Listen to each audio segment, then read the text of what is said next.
Mizoka Bazaar Mulai branch long in Honghen ring tu an ni kon mal som ma dua ring lo tu te po mal ma som ho wa ni chung ko hian voi ni kan teng ta ni iro pui sia lanti tegang mana nang ne sa mel kan in ton lo ka lo sin le huai do iba sa moi le sak mel tha meng mo. Hello, chate kania ka channel lo thir tu zung te in zawain chi bai le ve ko le tunjum video a chuanin Mizoka Bazaar lunglei branch han na program lang thir hau ve le thang a to le he pathian ni voi de ya chata mai ko chata wa ya pe ya ne lu le mai ta ko chuan ba bi thar chuan da e lo ta ya zo pe ya kan han hong lo ta ya ei dia ni le alai te chu sa ga de lo wa di pe na ma tu te ko ta na kong ka san ni ku he ri ta ka ni tu dia na mu ku te ni ba na ni ku tu chuan en Mizoka Bazaar Mulai branch long in Honghen Oleh tujuan kecil ke semua yang itu diharapkan sampai sini semua akan berjaya.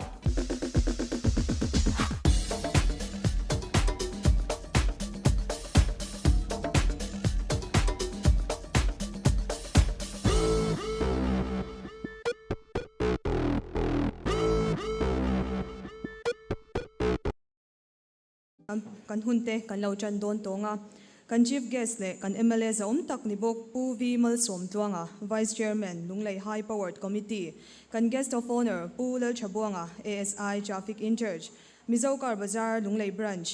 manager pu lal ngak moya Mizoka Bazaar managing director sar lalpek zwala kan zai thiam som tele abik taka vo in hun min man pui tura helai muna local khom zong te in zawain Mizoka Bazaar mingin chibai kan buk cheu ani in ke hi atam zok hian in min shelo mai theya hello chate kani a tikhachuanin min shat kan ring do to a ke hi chate Mizoka Bazaar marketing manager kania voin tla hian in tan host kanidon ani ramchanga kan lave lokanga IG le YouTube lama khanin chate detailing girl ti khanin ko oma hey voina kan hanin me sia to hlom boka milo subscribe pa milo follow ve ngei turin ka bai sei cheu ani chuan voin tlai hian hun chale lomom tak kan santlan ka bai seya hun rei taka changa kan lo thlir lok to le kan nga hlel Mizoka Bazaar lunglei branch honna hun te pathian kai shwaina zara kan han thleng ta ani a he hun min shwai thleng tu kan pathian hlena kan lom na zong omsela tin voina kan som na ngai poimo a helai hmuna local khom zong te in thil ti lai in na chul te in kalsan ngei karing helai hmun Mizoka Bazaar lunglei branch honna ron ngai poimo ai in lo kalawangin Mizoka Bazaar mingin thinlung takin lom thu kan soinon le ani ama sain kal khom te in hmel sia tirna kan nei masa anga ming kalama piang te in chut muna khongain in loading anga kutbengin kan lo lom zel donania ama saberin kan chief guest le kan MLA za tak ni bok pu vi mal som tuanga kutbengin lo lomang elame kan guest of honor pu lal chabuanga ASI traffic in charge elame Mizoka Bazaar managing director sar lalpek zwala ani hi YouTuber ni bok ani ka mentor ani boka kong engki mamin kai shwai tu ani kan ambassador Miss Suzanne Jaishi Mizoka Bazaar lunglei branch manager pulal ngak moyale achianu te khongain loading sela hei helam panga hi chianu oma kan hu thayam o punga ka hianin midang po minin hmel sia tir du anain karinga nakina thu soina hunte kapedon thowa chumi huna chuanin milo in hmel sia tir tu ranga yela kan zai thiam chuan vorte kim kima wartakin kut lo beng zelang o David Darlong Cha Mathang Lua VR Pau Tu Elame Ti chuan Aizawl lama changa kan model le kan actress ni bok Marilyn Chan Chani le Mary Kimi khongai loading vele se lunglei lama kan sum don pui kan chian Grace Autocare lama changa local kanom chuan khongain chutmuna loading veleila 02 garage changa local kanom chuan loading vele bokila MVI lama changa local te kanom chuan khongain loading leila Zotlang local council te Pudani la Ratsanga Pularin Oma Vice Chairman LMC changa local te kanom chuan loading vele bokila ole in zawai chunga kan loma soi mai te po kan nein karinga chung ho chu nakina ka soita kang khanin punga kan milai mel sia tir tora nga yang o tuna chuan in Christian kalkhom kan ni angin kan hunte pathian hena minhlan sakturin Baptist Headquarters Office lama changin pu vanal muan kima ilo somang u le pathian hena kan hunte kanin koltirna tan pathian thu sam number za som ni le pasari na chang khat le chang ni thu hi lo ngai thlang u lalpan ina sak lo chuan asatu te chuan an thok rim thon mai ani lalpan khopuya von that lo chuan aveng tu chu an beng thon mai ani jing takain thowa tlai taka in chola thorim na cho in ei chin hi in tan a thon mai ni hetiang hian amidu tak chu amuthil tir thin ani tin pathian thua kan hu a pathian hian mi zong zong himal so madu a chumia chuan ring tu ani ponbal so madu a ring lo tu te po mal asom du thowa achang phei chuanin ring lo tu te hi mal asom zok ke mati mai tur ani chang te po hi a om china amero chu ring tu te le ring lo tu te pathian mitngwa danglamna pakhat kan neya ring lo tu te lakai chuan pathian hian beisina sang takpo anei lo ani mai theya amero chu pathian hian ring tu te lakai ro chuan beisina sang tak anei china chu ama ne na engkim titura min beisina hi ani chin ani chu helai sam a po hian aron tar langa lalpan ina sak lo chuan asatu te chuan an thok rim thon mai ani lalpan khopuya von that lo chuan aveng tu te chu an meng thon mai ani ti in aseni vina po hian he pathian khoina wangin lungleya kan la ton ngai lo le kan la thiat ngai lo thil thar pathianin pudong ate chung kwa puha ka te chung kwa aron buat sai saka chu vina hian apoi mo lai taka chu heng ti thei tura pathian na siam na zong zong alom thu kan sei rualin heng an thorim na tur tele an ma hun local tur zong songa hian pathianin an laka beisina anei tel chu ama nen tizel turin adua ama shreng turin adua chuta chuan ami te ta na malsom na hi ada sakchin ani lali suwa po khan chu asoya aram le afel na zong masazok ro u ti chuan chung zong song chu pek bel chang chu atiani vina kan hun man a po hian ring tu kal khom te kan yang in pathianin kan laka be seina thu tak mai min nei china chu ama hi shreng turin ama ring turin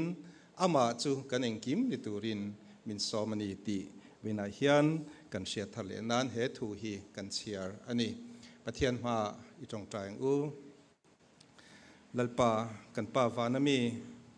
vina hian imal som adom tak helung lei khotlang ang po hian kan donga lungleya kan la siat ngai lo mizo kar bazar lunglei branch chu honin alo omta ani he mizo kar bazar hon ani then tura abula changa malakna zong songa isuaina kan chante vein hun thleng thei tura minom puina le minen kolna zong songa wang te in lom thu kan sila che veina hian hei program dum takte kan mang do na he kan program kaltlang te po hian kan hena thu isoi zel te kan du ani ti chuan veina hian he mizokar bazar lunglei branch hi veina hon alo ni ta ka hian imal som na le iswai na te po kan dil sake khovel chiat na sang om theina khovela kan oma he kan dor hi lir hi nga wangte meika nga wangte thli le ruwa awangte lir hi nga wangte po a chiat na om thei ani a tin misual awangte po in chung har sat na te buai na te tok thei kan ni chuwang chuan veina hian chung har sat na om thei zong song laka chuan min ven him sak turin i hna ikuta kan ron hla ne he dor hi tluang taka akal theinan le lalpan thil ti zong song te po iswai na le ompuin hnuaya an kal theinan i khongai na kan ron dila he dor kan hon na le kan kal zel na tura hian nang chu he dor nei tu le puipa per kai suai tu le ompui tu loni zel turin i hna kan ron dil boke kan hunte ikuta kan in koltira lali suwa Krista mingin hna kan ron dile amen. Hun ser min man saktu kha Reverend Banal Moankima, Director Pastoral Committee BCM Headquarters ani em. In Mersha Tirna kan nei le lokanga YMA Sub Headquarters Lunglei Branch YMA Shwai tu te khonga in chut muna loading vele lokang o wartakin kutan in beng le lok teng o ale kan no me tuna chuanin inlom na thucha soiturin pulal ngak moya Mizokar Bazar Lunglei Branch Manager kan so manga ani hiani mini Mersha Tir du ka soi mei pal te po omin karinga chung ho te po chu minlo Mersha Tir se thang tuna pu nga ka hilo so mang o patiani atraema keni chung ko hian voini kan thlengta ani kan tuma kan chianga abik takin chim lammi te ta na mamo chana ni thei turin thei top kan ron chu do ani voini a hianin keima chau hi ka ding lawa langlawa engkim amin support tu kan pui te te khongai takin thunna tangin loading sela kadin lo bank tang ani nen hianin engkim kan ruam ana thei lo nia kan riat te kan ti ve thei lo ang tia kan riat te min thei tira min support ta engkima ti chuan voini hi kan thlengta ani in hun le tha senga kan bul tan na te engkima min ron man pui tu te in chunga lom thu kan soya ti chuan engtin nge lungleya hian Mizokar Bazar hi alo om thei ti hi zona om thei ania ti hian ka soyanga Mizokar Bazar lunglei om tur hian mi ina an ti ve awanga ti kan ni lawa kan zir chian nuwa thei to pa kan zir chian nuwa bultan kan nia engtin nge mi lir thei om mei mei le a kong sira jingte wazir chiang turin ma kan la kang kan tia ngun takin kan ngai towa kum thum chung te mek ngai motor silin bul kan chanani chuti chuan motor kan sira 75% ai tam te chuanin Mizokar Bazar sticker hi an lo bela chumia chuan thaber nia kan riat sarpe ka kan bia atira chuan aron fel maybe globa ti chuan an nuwa hun rem chang pathian in min pe a ti chuan sumtam takangai ti kan thria keini nu pa meitan chuan thil ti thei ani lawani voini a hen helai muna local khom te hen amin riat pui ula kan du achu abul bera chuan pathian ani a adot le a chuan helai muna kan dor bultan na ta na kan sum le pai man zong zonga hian sum thiang hlim lo le corruption cheng khat pot tel lo na atanga bultan kan nu le pa te pu CMS dong le na le kan du bi re me khoi takin loading sela an ni hianina an tho chu atanga bul min tran pui an nia an chunga hian thin lung takin lom thu kan soi ani ole alo me ti chuan voin ni in ma kalo din theina ta na kanu te kanu ram te ko ai takin loading sela le kanu ching pui le ka pai de na ole alo me an ni awanga voin ni hi thleng in ma ron ding thei kania an chunga lom thu ka soi bok ani ti chuan in enge Mizokar Bazar lungleya chuan kan neyang ti zona om thei boka Mizokar Bazar lunglei hian ai zola kan nei zong zong kan nei vek don ani ti chuan technician engtin nge niang technician te athiam bik a zira zir chuak te kan nei don boka pathianin tlangwal fel tak tak mai Elvis a kong ai takin loading sila thutna hmuna tangin so ta so me alo me ti chuan Johanna loading vele box sila ale alo me anni le kan naw dangten nen bul kan tran don ani ti chuan car accessories ba ka aizola an nei kim theilo thil then khat lunglei han kan nei tel thei don boka chu pollution testing center kan nei tel thei don ani ti chuan painting room chatok tak mai kan nei don boka Mizoram ma saber ni turin premium car wash foam tank mangin le steamer mangin kan nei tel thei don bok ani helai mun a local bulmin tran pui tu ten khongai takin in central te ne na te min lo beng war ula bulmin tran ta sa min tran pui ta sa engkima intel lo chuan thui tak kan pen thei don lova chu wang chuanin in in central tha te ne na te le nangmani na in mamo hun in nei huna te helai mun a lo leng lu turin kan som chewa engkima bin support la turin kan som cheu ani in zawai chunga kalome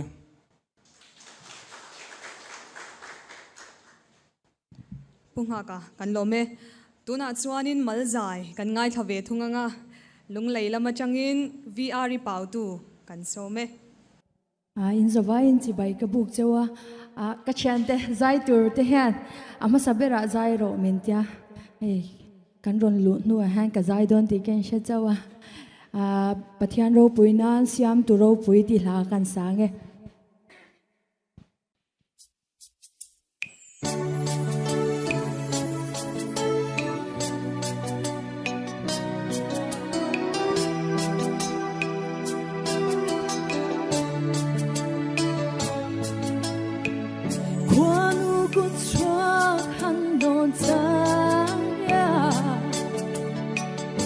râu bùi lê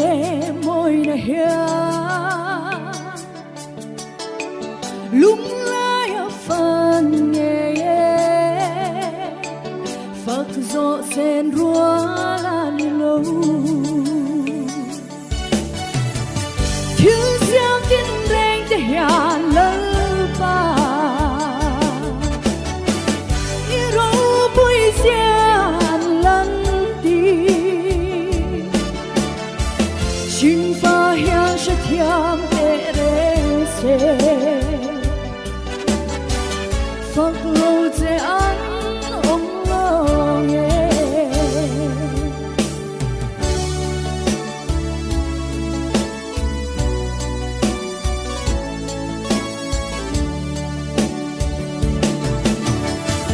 Tuy vinh ria thuốc lệ giáo tạc tê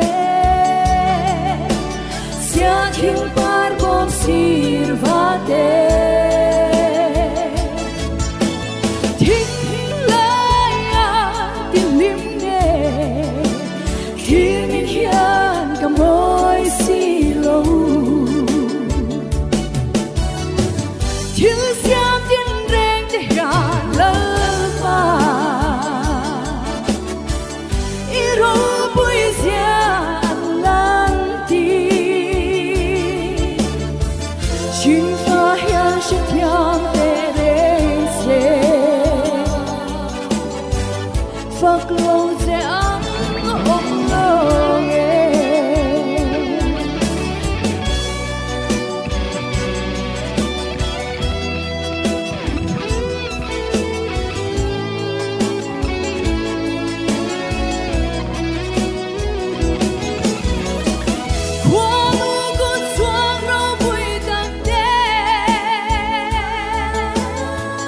Xin pha tên ngài này ngồi na em công in xiêm tu Phật sai để ăn đến lâu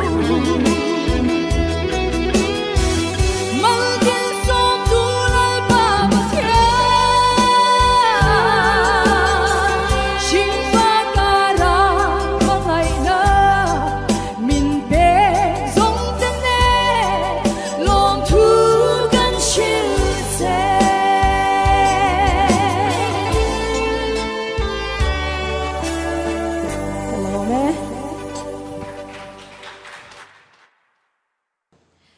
ri pau tu avan thiam vong em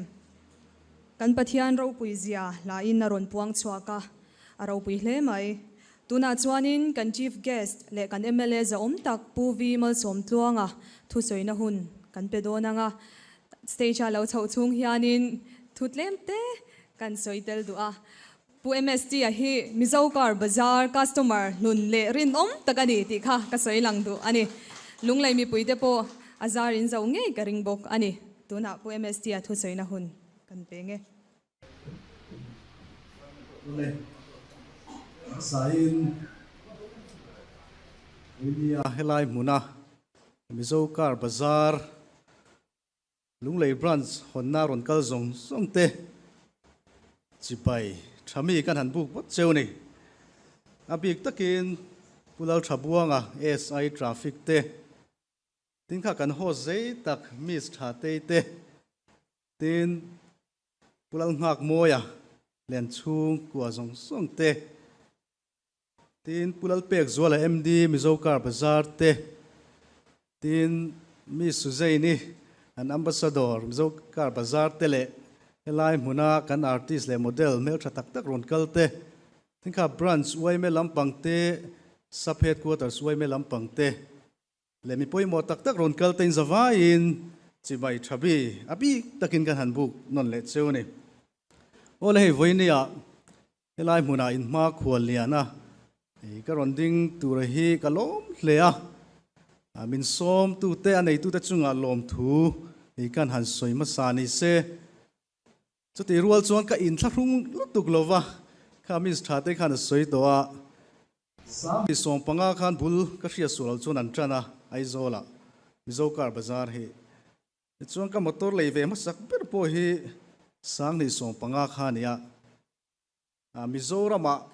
ka nei chuni na nal ber te jing mi chua kan tum teng ka tia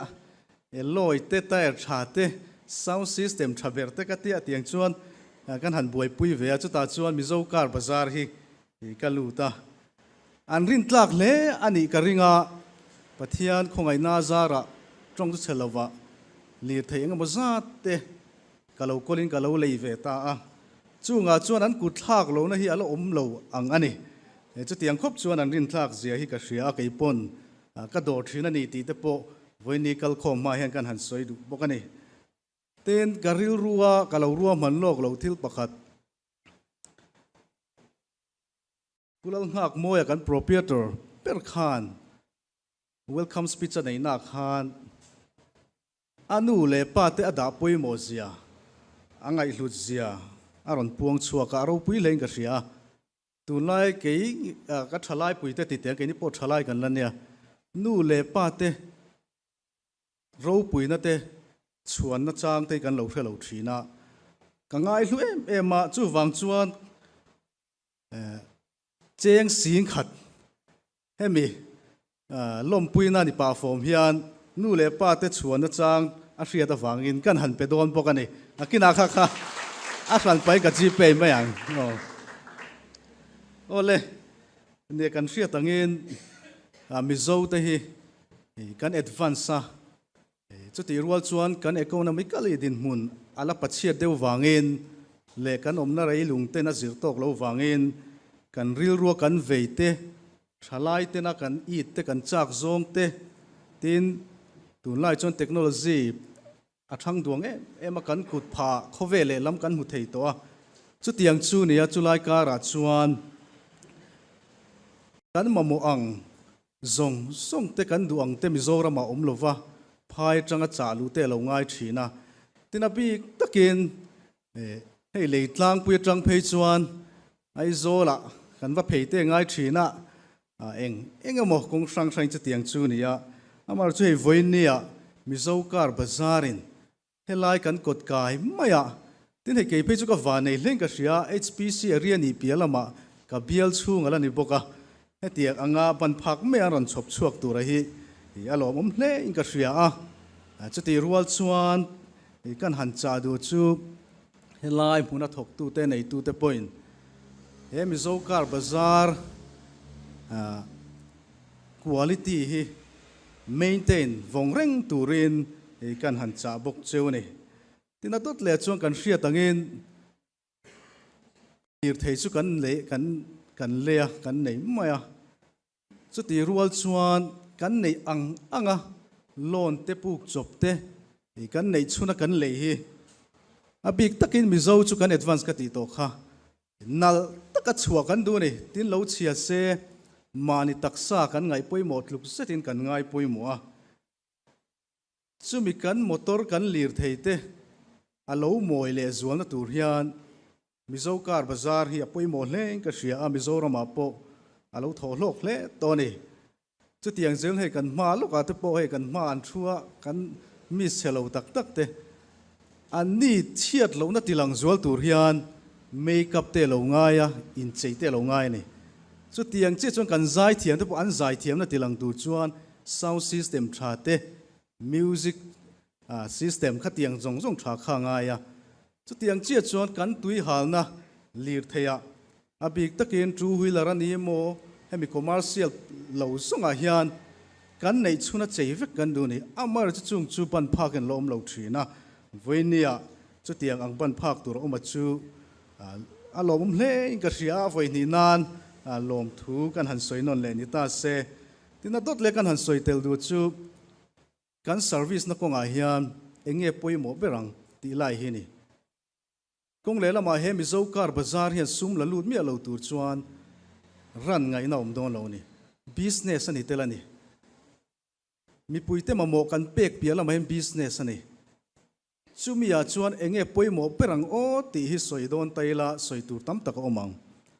chu taka experience toy te hi kan han share ve chak chewa ai zola asum don te consultancy firm te le thil sang buai puya kan om tir khan wari pathum vel hi ka bia ta chuan lung hi a marketing lampang hi ka lo buai puyenga share ka lo nei ve teng ka tia ti chuan zinga ka thowa chuni sa te ka thian te chuan min nui thina ni mi in sakna te ka kala roran ma moem ki bit lungan ma moem ka ti thina ni ti chuan thei top ka chua in soi thei thil lam ni lo ka experience dik ta kania khati hun lai khan ngoi reng ka thian teng ka lo la lut nem dei ni khata te nuai cheng nuai khat chuang ka lak lu chang omani ma se chu ta ka soi tu ma chu availability nge poi mo zok dependability chumi om zia chu service 24/7 te marketing ka in tlan siang sa ni kan 24/7 kan availability te a tha khop me a me ro chu khati hun lai lung supply vel ka boi puya min fak derna le min fak na tak tak pon yanga in nga na tla ka nei ti lai kha ni then khat chu sum dona te mason vak than vak te kan duwa chumi chuan tlema quality ang deu a copy te han ti mai te tin thave thokat thazik chuak lo te tin thok le khata ho sak tum na te om thina ni a mai ro chu sum dona kal rei kan du chuan he mi zo kar bazar ani mo thil sang kan thil tia sum dona kherlo po kan hring nuna apoi mo per nia ka hria da chu dependability rin tlak ni na he ni hek mi zo kar bazar po hi rin tlak ania he rin tlak nei chom nung zel turin kan han cha non le bok chewa tina to per kan han nai do na nga khan chin khan kan ngai thla pollution test na hial te poi lai huna ti thei don nia a thaleng ka hriam lung lei mi puite min chok zang khai le don ani tin lung lei tlang pui kan ti hian long tlai sia chim lam hi a hril tel fek boka chim lam tan ma son na dik takani ya tin mizo kar bazar ka ngai lut le na em chu mtech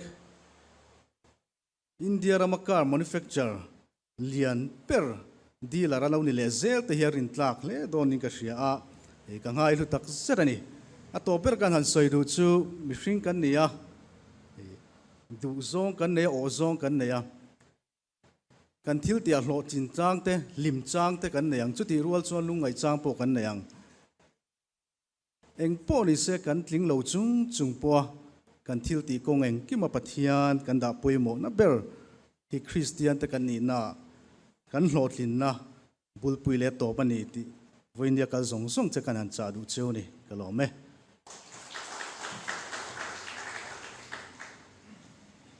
kan chief guest pu vimal som tlanga kan lo me lunglei branch a hianin nechina punga ka soi angkhanin motor chai mai ni lo pollution test te gas welding tele motor sil thlengin le kha nechina khan kan che thewanga khatiang zong zong kha kan ti thei do na ni certificate lan na hun kan lo mang don to anga amasa in Mizokar Bazarin hetianga district danga branch kan hon hian a enkol tu tur te thathum chung training kan pe china kan hne na thathum chung anon training zo nu hian certificate lanin certified technician an lo ni ta chin ani hei tun chuma po hianin lunglei branch po certified technician pahni in an chu chil ngal do na a chhor tu tur lunglei mi puite inni do na inni lo hle don ani amma sazo ko ko chwa tur hi tlangwal LV Steel thatpuya ania khonga in stage a hianin lo chho se a chung te kanom chuanin khonga in lo chho tel bok ula kut beng in lo lom tiang a shirt khan khonga in certificate kha LV sa ta tur kha lo choi chuak ula certificate min hlan sak turin kan guest of honor pu lal chabuanga ASI traffic hello somang u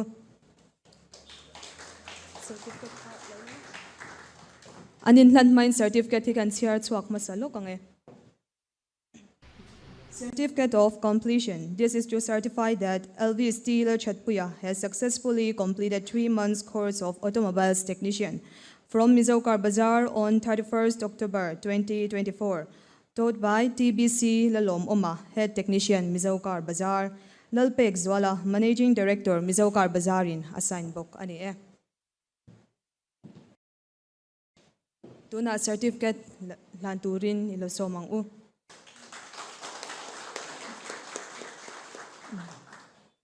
Khongain LV sale achung te kha lola ding sela thla kha lakturania uluk takin kanin post don ania o.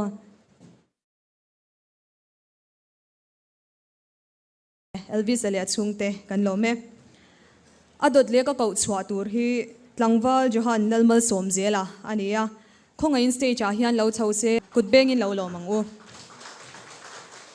johanna certificate min hlan sak turin kan ambassador Miss Suzanne Jaishi kan soma khonga in certificate kha lo choi chuak le ula kutbeng in lo lo mang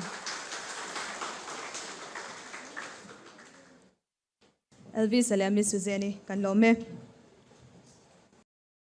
Elvis ale Johanna tenen hian kanishon chung hian in thopuyan nuam ema hau ngai le thunun ngai in voi khat ma an om lova thopuyan nuamin kanin kom ngai tlang le a kei phei chu min han nel mai khopa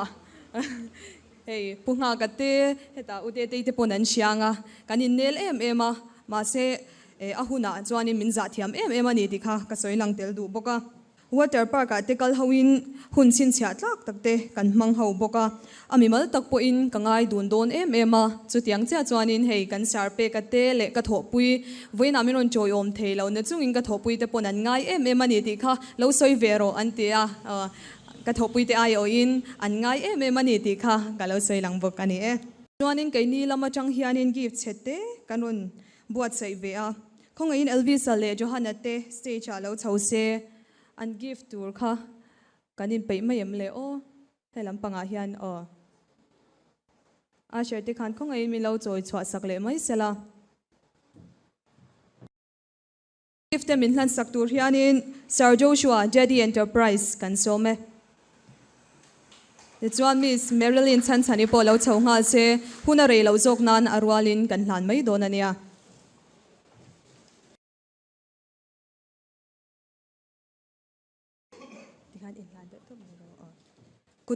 wartakin kut kan lo beng sel don ania o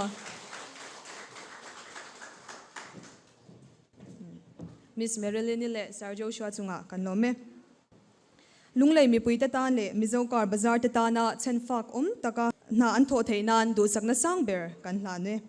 thu soi turin kan guest of honor pula chabuanga ASI kan som duwa a local chungin ani hi ama sum sengin lungleitan road marking te asiamani ti kalosia a chuan om hle mai atan war takin kutin beng le tiangu pula chabuanga kan some voini ate ka phulo choi boina somna ka dong hi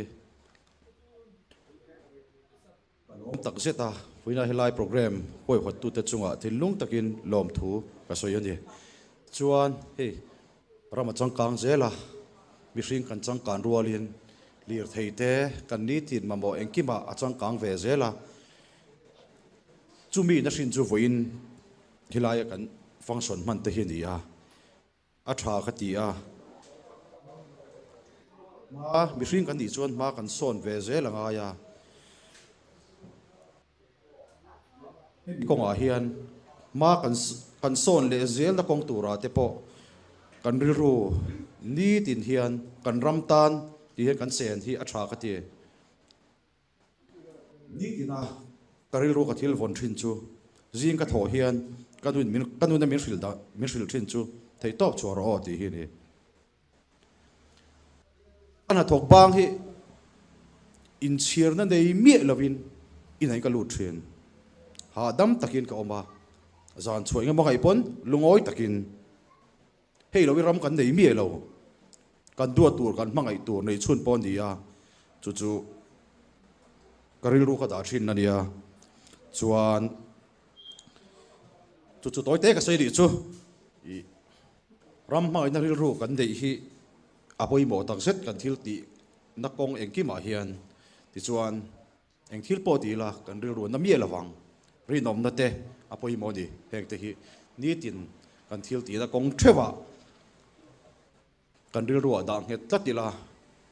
kan thil ti po atluang thin chuan ka soi le du chu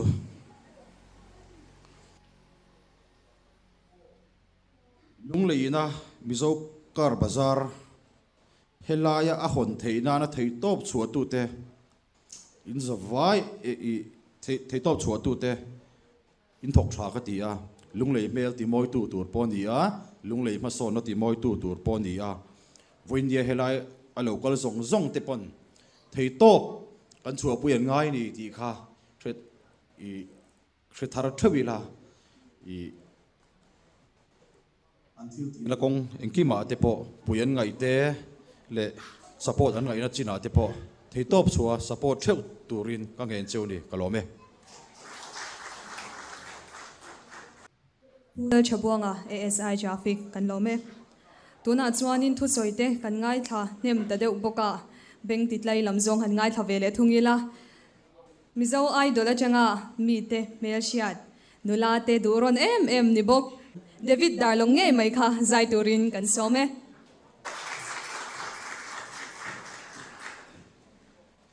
hey voina mizo kar bazar lung lei branch thar te he kanan hong tarup maya omsia nin taka chon kan traffic anga hey upe ka te hi kanin kom na sem em maya ani hi miril tha tai matak mai ania na hian a chianga chu ti bok chonin hey helama nge niang e helama kan manager tur o kung hak moya po hi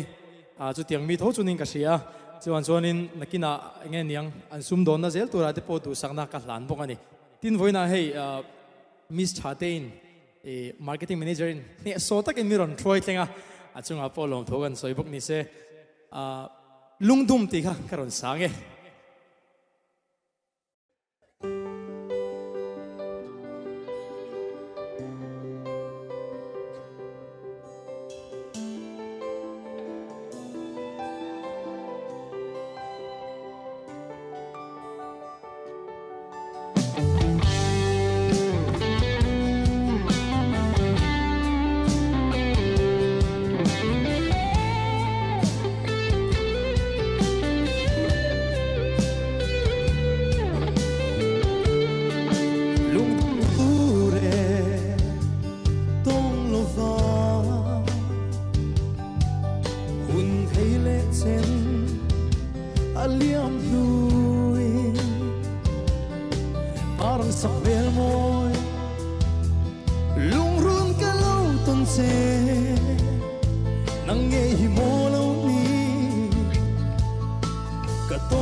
mà sẽ lung rung cả ngai ngắm lô lên đăng trang à i bay tur hi thế chẳng sẽ ô lung rung mà ngày na pan thanin tu dang reng ngai lovin rin om na vong duin nang ne na len tun hi ka tu ai sa mani engang hana nang ne sa bel galing ton lo zum kwanun alo ruat sualem di dia tu di sil RMC lo leng dang tona i ful ton si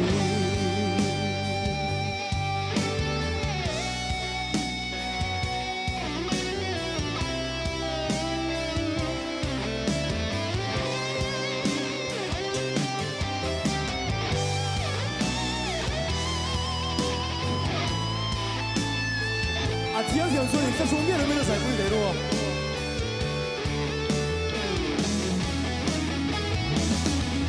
Tegang mana nang ne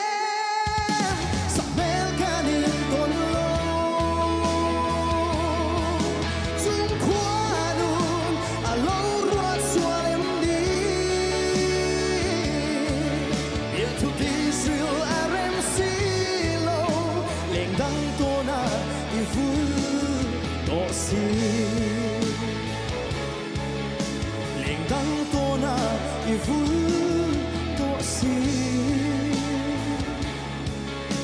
leng dang tona i ful to si Hello me. e khai Davida nula ten an du ron hi ka dem ta ho lo mai a zai thiam kop mai a top lama hun te om chanin ha zai liang kan dealer te tan hianin Mizokar Bazaar t-shirt kanon kinga lan ve kan du a khonga yin pu nga ka stage a hian lo chho sela t-shirt min hlan sak turin mer kimi khonga in lo chho box se kan give tur kha khonga in a shirt ten lo choi chhuak se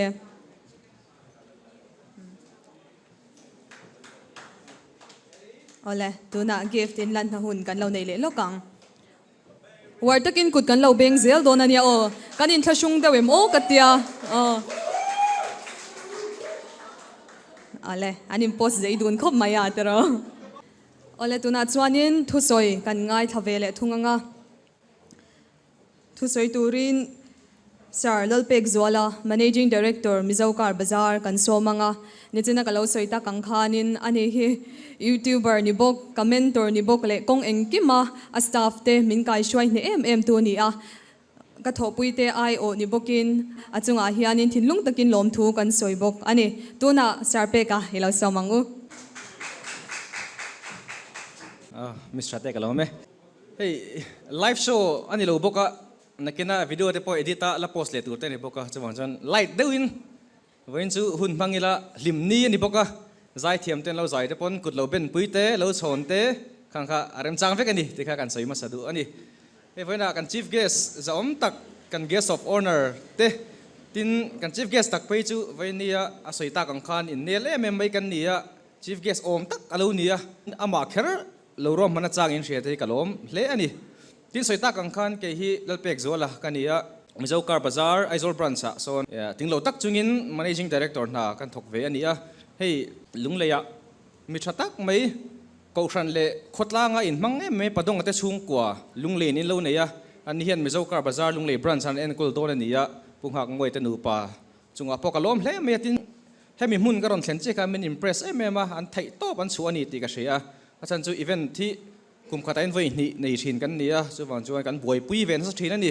chuwang chuan heng zong buai pui tur hianin hun le tha ngai tu na tam taka ngai ni ti ka hria kan lu chia Mizokar Bazaar ina kan du dan le kan mit thla dan angka an lo hre thiam hle in ai soi tak ang khan an lo in zirna sa ni ti ka hria hei kan theme color te black and yellow ang chi te kan logo red black and white combination ang chi te tiang thlap khani balloon te pon lo te engkim mai hi aro pui ka te khop maya ข้องอินปุดงแต่ชุ่มกว่าปุ่งหักมวยแต่ชุ่มกว่าตันกุดนักแสดงวินเบงเลยล็อกเตียงที่ชวนให้ certified technician ปนิเอลวิสเลยจอห์นเตนันชุดจิลโดนปกะ certificate เตนันดงตา certified technician นั่นเลวนิตาตูนมาคานเกนี่ปอยนะ accessories business กันลุมาคาน technician ชาเฮียนวางชีนเมย์มายกุดขูดเดวเรานำเดวเราจุงกันมอเตอร์กันใจตีเตนนมชีนนี่อามาเราจูวิ่งงำสีเราต้นเดวง่ายสีคานิน customer จอกขันมอเตอร์ในตู้จอกขันหลบไปตู้จอกขันมอเตอร์กันใจตีชีนะลุงสีเราเดวินกันใจตีชีนนี่อามาเราจูตัวนั้นชวนคอเวลเราดังลำตัวที่เราจังกังตัวรุยเราให้เราวิน certified technician เต็นทลายจอกเต็นไอเดียชจอกเลย energy ชจอกเงินเต็งอินมอเตอร์เตอันนี้ก็สักโดนเจ้าว่าสอร์ตู้ลุงเลยมีปุยเตอินนี่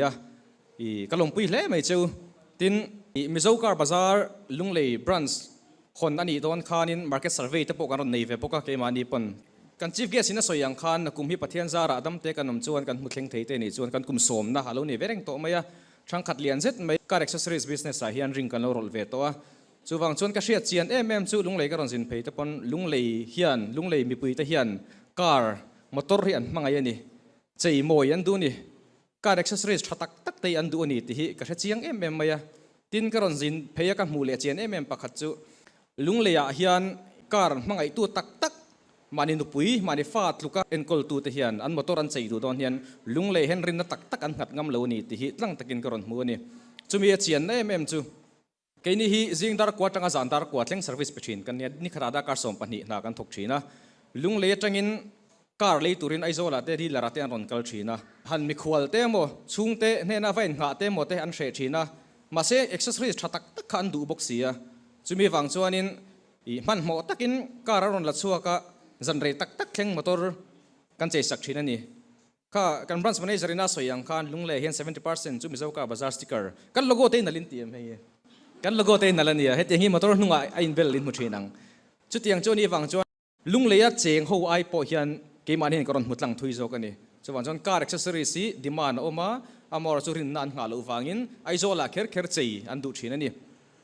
ที่จวนทุนเรา local เจล่ะให้ลุงเลยเห็นพาร์ทเนอร์ตักกันเนี่ย02 garage เตปอนออกมา Grace Auto Care เตปอนออกมาอารมณ์เชียงเต็มก็เชลว่าลุงเลยเฮียนรินตลาขบตูรินการ accessories แต่ service ชาเล product ชาในรู้ที่อินฟูอินกันอินติพูร์ตัวน่าชัว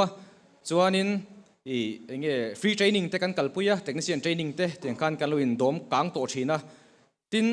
ลุงเลยเห็นดีเลยเร่งมาจัดกันในจุงอินลุงเลยมิโซการ์บาซาลุงเลย branch อารมณ์ชอบไหนโตจุงปอเฮียนลุงเลยเฮียนข้ามีกันดีเลยเตตันขานินอันมานี่วอชตูร์เล่อันมานี่รอนเนชูตัวขันการรอนกัลเร่งเหล่านี้ที่ก็สวยเตลมาสะดวกนี่เสียจูอามาขจวนอิน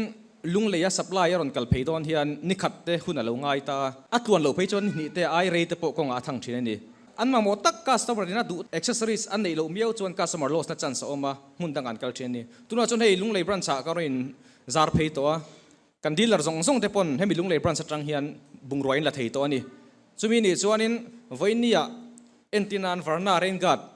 ลุมาโมตาอุลาตาเซกันดีลร์ขันไอโซล่าจากแค่ไงเลวินลุงเลยบรันชาอัลละไม่ยังอาการสมรลอสตูร์ปกติเลี้ยมตัวอังทินกันสอยเลดูปกติจูกันดีลร์ที่ตานเห็นกันรินนมมันนี่ที่ก็สอยดูนี่จูวังจวนขมวงตะกินนมอุลาเตกะกันชีฟเกสินสอยยังขานินอินเดียรัมปุ่มไปเห็นดิสทริบิวเตอร์สมลีเวลกันออกมาจุงซิงจนมิโซรัมกันอมเวทให้เล่าไม่เฮ้ยชอร์ตูมิโซรัมไปปุยตั้มตะกันเล่านี่ตัว product ชิมเอ็นตินันเจงโซมากันสระฮีดีลร์จวนอิน profit อันนี้เวทให้นั้นคันเจงเรียตินกันเปตานี่อิริเตล่าจวนเจงเรียตหมดเจงกวนบอกกันติเราเจงโซม price ก็ strict ตะกินกัน maintain จัดสระนี่ช่วงจวนกันบุงรถชงตู้ติ้งเองเห็นอาคารก็สมรันกันละเจงเรียตาลักก็เจงกวนปนเฉลเซเจงขัดระเล็บเท่าตีนะอันนี้จวนเกนินเจงโซมกันลู่ตีตัดสีจวนข้ามีดีลเลอร์เต็นเฮนันฟัลเลยกันก็สมร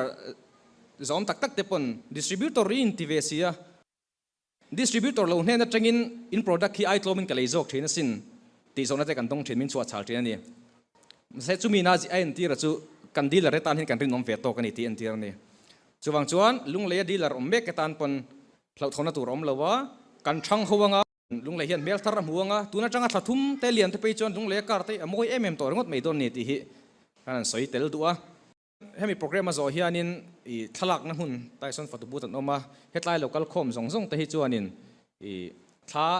ลาเฟกิละติจวนเฮ้ยมิสเซนี่ตะปกันเราช่วยตินมิสทราติตะปกันเราช่วยจวนเฮ้ยโมเดลทักตักตะปใจเทียมตะปกันเราช่วยทลักปุยเปียงตะขันออฟเฟอร์ก็เสียมโดนเชื่อวันนี้ไว้น่ะฟัตบุตัดทลักกันลักปุยงจวนทลักเราช่วยเวลอินสตาแกรมอินเราอัพโหลดตั้งมิโซการบาซาร์ตีนุ่งแบ็กกราวน์นั่นหลังเงี้ยขันมิโซการบาซาร์อินเตกังแต่ส่วนตัวนี้ไลค์มุตัมเด็กกันเราเคลียร์ตอนนี้ไลค์มุตัมเบอร์ขันอินสตาแกรมไลฟ์พังอินการันพวงไลค์มุตัมเบอร์ขันอินบลูทูธสปีกเกอร์ฮามันบลูทูธสปีกเกอร์สิ่งข้าสังรุกมันข้าดงโดนนี่ส่วนจู่garment steamer ทอมโน่กันสตีมนักกันตีไฟนักกันตีรูน่าเละกันตีมรันดังจีฮีเจ้งสิงขัดมันก็หมาย TVS product กันดงโดนปกะเจ้งสิงนี่แหละสังรุก offer กันเราเสียมันนี่จู่มีตัวส่วนให้มีโซเฮียนินท้าลักง่ายตัวนี้ที่ค่ะกันใส่เตลตัวพวกกันนี่กันแล้วไหมเสียไปกันแล้วไหมข้า offer เสียมชาวเล่ไม่อะท้ากันละจ่วยตัวร่างงานยังวายเมฮิอันมีปุยเตไอโอเนเซียเล่จันปุยง่ายเดจันปุยตูอันนี้เซียจูกันเชื่อโอเมวายเมลมาจังอิน greeting สวยตูรินปูเกลลฟักจวลา president sub headquarters อิเลวโซมังอู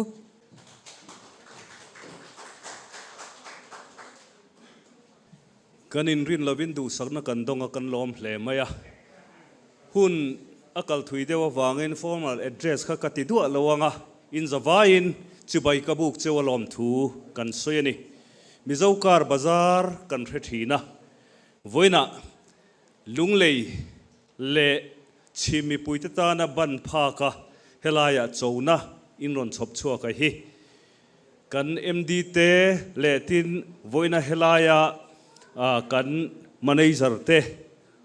ชุงกัวจุงอาเฮียนล้อมทูกันสวยดินวัยเมจวนรำเล่นนำหุ่มฮัลิกันทินลุงอลังเลียนเอ็มมายาสุดท้ายจวนอินเทคนิชียนะสิงห์เตเมลกันมุลวะอันหลังเหล่าโปค่ะเกนี่จวนมาสอนหน้ากันง่ายอันนี้กันมีเจ้าหลังวาลปะนี่เทคนิชียนอินันโอมาค่ะอารมณ์กันตียาเฮลัยชุงกัวอินะมันไอจะเตะชุงกัวอินะอินทอลอกเสียรำเล่นนำหุ่มฮัลตตัวตานน่าอินันเสียมหาริงอดไม่เตหิลมทูกันสวยนี่อัตบเบราชวนกัทินลุงหลังเลียนเร่งทรินไว้แม่แพลตฟอร์มอ่ะพอไอ้แม่หมกแม่โลมก็สวยเร่งทรินสุเฮียนี่ซุ่มโดนนะอันนี้สุดท้ายจนซุ่มโดนนะเฮกันหุ่นเสริมังตูเทปนันสวยต่อปะเทียนปะเทียนเตลปุยอ่างไงสุดท้ายชวนนินตีร์โกเตทิลติบุงสริจางสมลีปรุกาขันสเตฟานาลุงอันเดินลุมโดนขันตีเฮียนะสวยได้ไหมอะมานามีค่ะจูดาวิดาจูปะเทียนมิดมุอินดูสักตลากินาอาทิตย์นี้จูวังชวนินเฮลัยมิเจ้าการบาซาร์เตไอโซลละมันเอโมเฮลัยลุงเลยบรันส์อันเอโมดูสักตลากินชวนปะเทียนเห็นมาละสองไงยังจูตีกระริงอ่ะจูก็ดูสักนัดจูนี่ก็ล้อมปูเกลฟักจวลากันล้อมเมื่อเช้าที่ดูเจ้ากันไหนเลยอ่ะอาการกันเจ็บเลยลูกกังอ่ะให้กันดิ่งละมาเฮียนินเอลวิสเตชุดปุยเปเรซ่ากันหัวให้ฮีเอลวิสเตเบชปุยนี่อาเซียหาจังอินารอนซิมวังวังอ่ะคงไอ้เราดิ่งเสละเปเรซ่ากุดเบงอิเรามังอันนี้พอฮี certified technician เวทวันนี้อ่ะโอเลตัวนั้นจวนเบงติดเลยลำกันง่ายทว่าเวลทุ่งังสลายจุนจามาวังอ่ะอาจูนะนุละตั้มตะกวายเล่ตีร์เทยตู้เงี้ยไหมคะตุเงี้ยเล่กิมมังเงี้ยไหมคะเราสามังอูจีบไปเวกุเล่ไอ้เวน่ะโปรแกรมระบิดทาร์กันกายให้โปรแกรมกันอูเปกากรอนซุยทำมิ่งที่กันสัง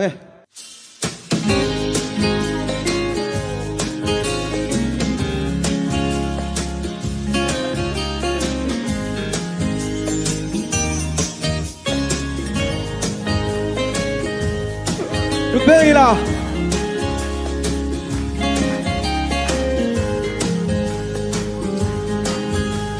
อามิดเมงโมยสุกลัม aron le na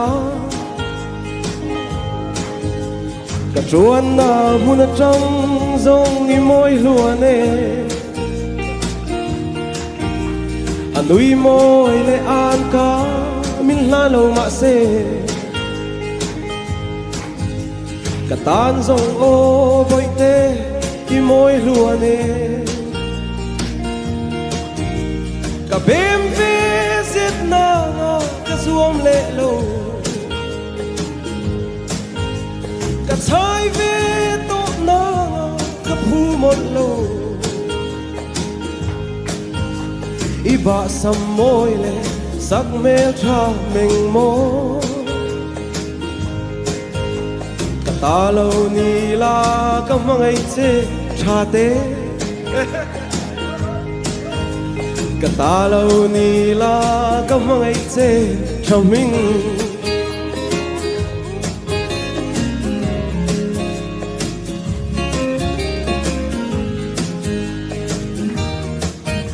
là nu đăng tâm tất cả du na an huaya mà sẽ nang iang dâu re an nom lâu cặp má ngày na du thân na dòng hi cặp hal lâu ô là nu đăng lần nan cả bem ve zet na nga cả zuam lệ lâu cả trái ve tốt na nga cả phu một lâu iba sam môi lệ sắc mê cha mình mô cả ta lâu ni la cả mang ấy chê cha mình ta lâu ni la có mong ấy chê sự dây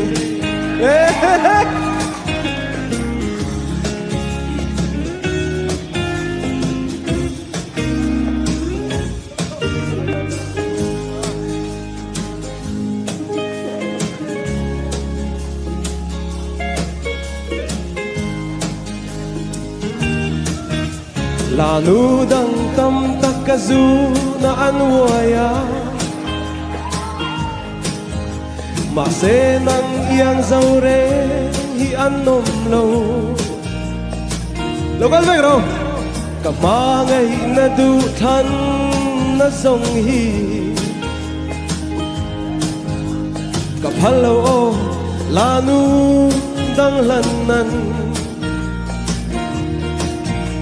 cả bem ve giết na nga cả zuam lệ lâu buông hoa ra yang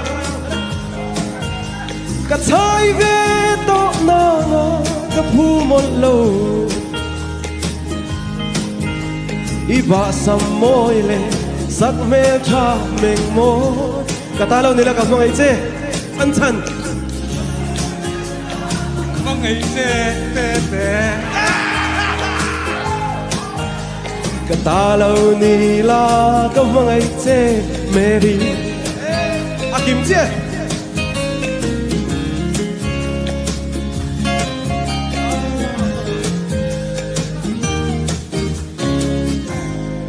Kan lo me Kim kima avahan thiam te reng em azun a o zun nei tak mai te ngai thathein hei kan han oma kan ni lo le mai tin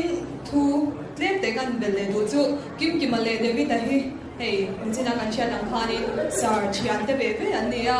program dang an nei po hianin sarin an som to hi chuanin program dang kan selin helai huna mi ron tel pui china an pa ni chunga thin lung takin lom thu kan soinon le ani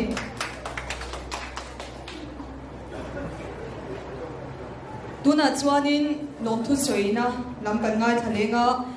lom thu min soi sak turin pu CMS dong liana ani hi pungha ka kan manager pam ania kan some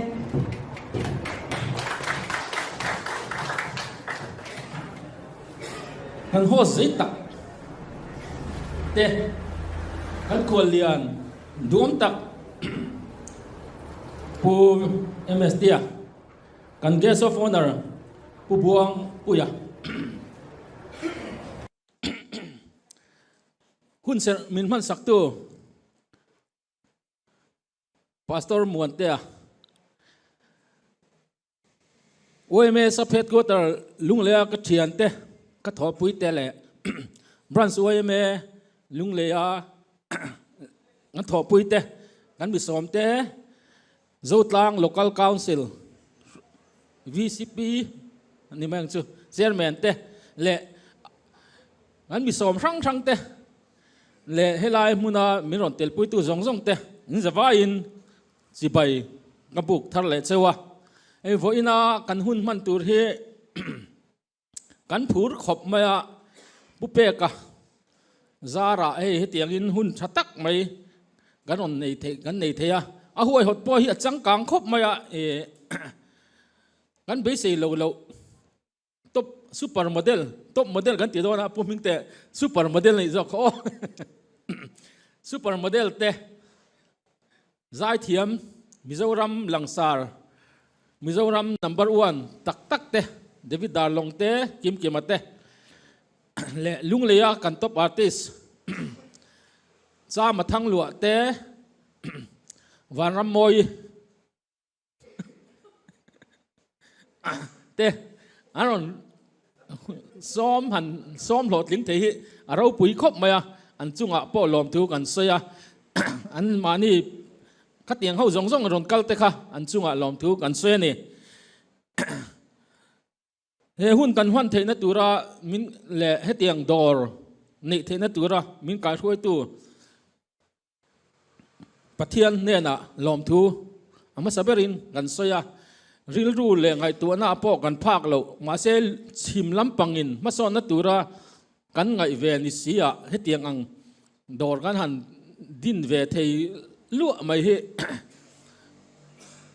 kan phu lo kan tia ni ma se la thian te ming lam zia to lo la khat te le pathian kai thona wangin hetiang kan han ti thei hi lom thu pathian chunga po kan soi ani din kholian tura kan som puemestian hoi hom takin min lo rem ti saka a huna che phle mai ti ka hria phone in kan soma min lo phur pu em zoka tianga lom thu min lo thil zok zomani ha tiang ang kholian min nei sak thei min tron sak thei puemestian chunga lom thu kan soya tin lung lei kho pui ti chang kan na tura motor lir thei te lo tam ta a hetiang konga hian lir thei ni tu ten har sat kan polite lo tlang puya thing tlang nge chu kho pui angin chun mi kara chuan traffic ne taka en kol tu le driver te le lir thei ni tu te ne na awareness na sa tak pe thei tu pu buang puya anin khua zoma minon tran sak theya achunga po lom thu kan soya chumi kara chuan driver te le lung lei le chimlam pang lir thei en kol na konga hian thanem ngai taken thok zel tur pon du sang da kan hlan ngal ani tin kan hun ser mang tu tur he kan u nau pa ani ma zoka pastor monte a he han hun a che phle maya ni ma sela nangni ani chuan ka ai lal ron hruain ka ron kal theng atia pi choi te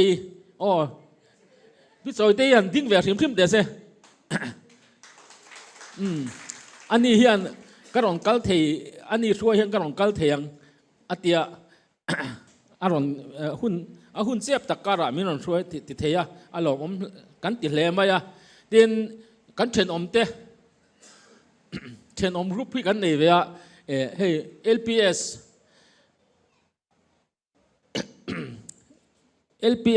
Mizoram LPS a enge kan tiang crew an emi o John MZA ni bok pulom te le pulom te an ding le sela tin pima David an ding le bok sela khang ho kha hey LPS a po kan chan chin te poi lo clear tura ngai la ani gan lom hle maya tin OMS of headquarter le branch sa ka tho pui te an som na ron ti lo tling tu te kha khong ai tan ding te se puma wala te pu zoramoy te pu ding ate pu fakate ho te puอันนี้จงให้หลอมถูกอันสวยหมดหมดละอันนี้ฮีลุงเลยเละทิ้งให้เตียงอังดอร์กันเนี่ยตัวละมินอินสปายร์ตัวเต็บเบอร์อันเด็ดซีก็มีอันนี้อันลุงเลยมาสอนตัวเรียนดูกงเองมาตั้งแต่ลุงเลยมาสอนตัวเรียนมาละเตะอันที่ผู้ดีน่ะเพย์จูคงผู้ดีน่ะขาดสวดตากอันนี้ฮีอันนี้พอฮีดอร์ชัดตักไหมตุยเทียงหิมตุรันอันติดอนบอกว่าข้าอวยเมอินกันกุมปวนมาสอนนัตุระกันติเทนัตุระกันพลังนะกงขัดอันนี้วางินกันหันดินตีอันนี้ดินกันชุ่งเตเละกันเฉินรัวชาเตสงวยนะรอนกันสงเตอินจุงลอมทูมันสวยตักไม่วะดินสวยไม่กันเอ็มสวยไม่ในที่ออลดูอังเรงคบมาเสียทับพอเห็นสวยไม่ที่ออลดูคบมาอาศัยมินติสักตู้เตะบาซาร์เวงจีเคปีสวยเตะเละกันเฉินรัวชาเตะเวกอันนี้ตินลำเวกตัวลมแมงอันจุงลมทูกันสวยตินซูเปอร์โมเดลรอนกัลเฮาเตะพอค่ะโปรแกรมติดจังกังตู้เดติลุงตู้อินเดียอันล้อมตักเมฆอันนี้นี่จิตละขันช่วยตู้อวยมาช่วยตู้เตียขันผู้เสียนให้ดิ้งเวลาดิ้งเล็กแต่เฮ้ยลุงเลยหันห้อยเตียวซูเปอร์โมเดลขันนี่จะฟิล์มสตาร์ตัวpointอมินกันหันห้อยเตียวลุงละขันลุงเลยฟิล์มสตาร์ตัวรูเบลที่เทเราอาจารย์ที่เทเราลุงเลยฟิล์มสตาร์เราปุ้ยเบลอันนี้ตินฟิลิปขันดิ้งบอกแต่ฟิล์มสตาร์ทาร์บอกค่ะยังไม่ฟิลิปค่ะพ่อน้ามีข้ากันฟิล์มสตาร์กันอ่อนที่อันนี้ให้กันคาเมราแมนเฮนรี่เดคอนฮิตจะมิลาร์ซาคันเนี่ยชัดตักินกับวัตถุร่างไงล่ะเอาเลยข้าที่บ้าข้านี่ลมทูสวยตูตั้มตักเอามาอินซุงไงเห็นลมทูน้ำตั้มตักสวยตูกันนี่จู่มีการะชวนลมทูสวยนักการะกันเสียดูเล็กจู่เฮลายกันตีตูจีงมีประคัด pollution test อันนี้กันสวยเฟียดูล็อกจู่ pollution test state pollution control board ทุนหน่วยอันนี้แล้วว่า Mizoram state transport department หน่วยเลี้ยวอันนี้ตัวไหนยันattest ตัวที่ลุงเลยยันpollution state pollution control board เต็นอารมณ์หุ่งเวียนี่ไม่เฮมียันเฮลายเทสกันในตัวที่สรการ approve อันนี้พันธุ์ปาร์มิตในทับstate control board เต็นเนี่ยนะทุ่มหุ่นเร่งขัดเวกกันนี่เราทนเราว่ารินตลากโดนนี่ตีค่ะมีปุ๋ยเตกันนั่นเสียตีงาละจู่มีรัวละจวน pollution เตสิตีมั่งหมดอันนี้ลีเทนี่ตู้เต้นกันเสียเราปักขัดจู่ accident claim นั่นตัวstill ช่างเลยมอเตอร์คอยดังลำมอเตอร์ number ริงเตะฟีเปกเลยขัดอย่างจงแต่พอคัน pollution test เราจวนพัลตังเราจวนมาอติเทแล้วอันนี้ข้างจงค่ะ pollution test เซียนอติเทีย pollution test เราจวนอติเทแล้วนี่จู่วันจวน pollution test ตีมากหมด compulsory อันนี้วางเงิน pollution test ลีเทนี่ตุตะขันอวดเศร้าอีละติเจลีละเคลมช่างปออัติเราติเทเรานี่เด็กค่ะ in aware ที่อัจฉริยะเสียจู่กันหันสวยเตลอันนี้เฮลายลมทูกันสวยจงอาคันไม่ตะปกันในทีนี่มาเสละคงไอ้ตะกินลมทูสวยนัตูอินมิงมันเละที่ดังช่างกันลำไม่ได้นอมปนอินจุงกันลมอินดูอังตะกิน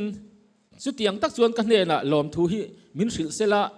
ก็ดูสินมาเลยอินที่อังเสียคันลมทูอินจุงก็สวยบกอันนี้ก็ลมพูดงกันลมให้อตบลำเตกันเราในตะบกอตบปะเฮียนให้มาใจกันง่ายทะเลโดนะกันเคกขัดเดาเล็กอันนี้จู lunglei lam artist cha ma thang lwa zai turin kan some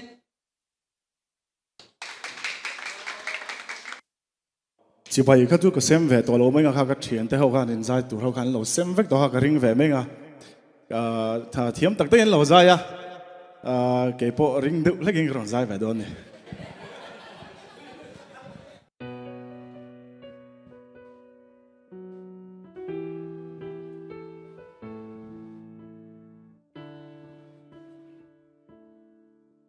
Chính qua chạm chúng tôi để mô cần lâu in tung cả tôn tô là nu dông cả hắn đô kia trina bồi tên ngang em mà cả lung đi lên tu hi cả đâm chu ni dông hia cả tông tô đón em đi ô in va khó tua noa cần phán đun lại tay khá mít khá ăn ở chăm reng mi hắn ngã về che mô tia cái đó lại ít hai coi bóng đè choa tia mi rôn rốt mô cái thiên lung ngày tua rầm cầm nộ bên quý vẻ tuần lâu chi khoan bồi tê gây vang ngông khó hở ném tên lâu tua tổ la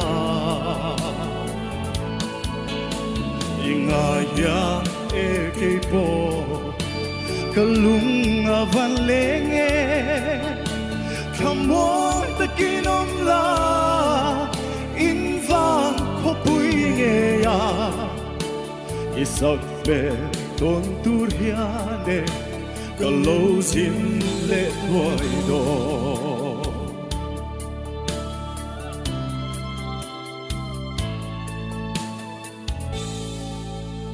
ka lên rùa te pon e ngu an cha che sin avan be than ilim tha an thiri in len ta ta chu la dang ri ma se kum tua ithaya ta ne nge ro min ti o hun le đi te hi ria lang ral thoi sela cho tin boy te nang ne ton ni her thoi se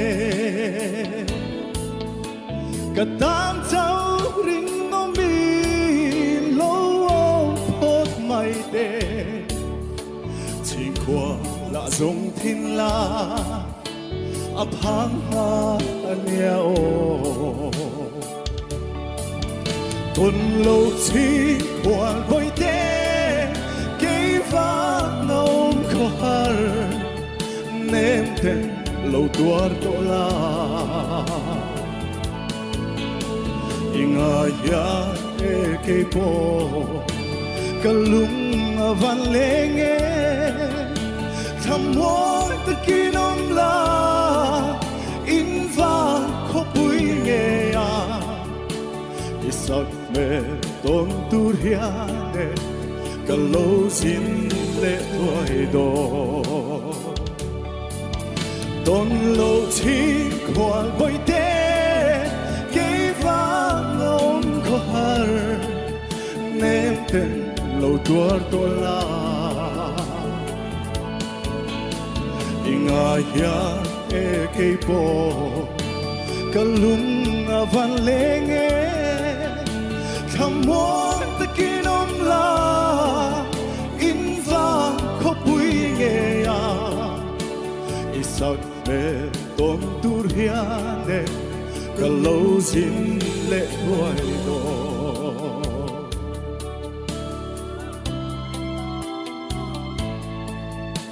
cả lâu xin lệ thôi đó Tolong me. khoi la mangai kan zinang o ka ato baron khar moi khop maya tuna chuanin kan program pa ngai kan zo to a photo session in ala muaka tuna kan program te hi lalbiak na in kan hun te hi kan khar mai don ania khong in kan zawain dingila lalbiak na kan soyanga ti chuang kan hun te kan ti top don ania khati zong khatun chung video tan chuan ni le phut mai se next video a chuanin lung leilama kan hun man na video chen khat te nen dan khalo le de don ania ka video te ato thenga minal these ka wangin lom thu ka se in zawain mutui mang chavek ole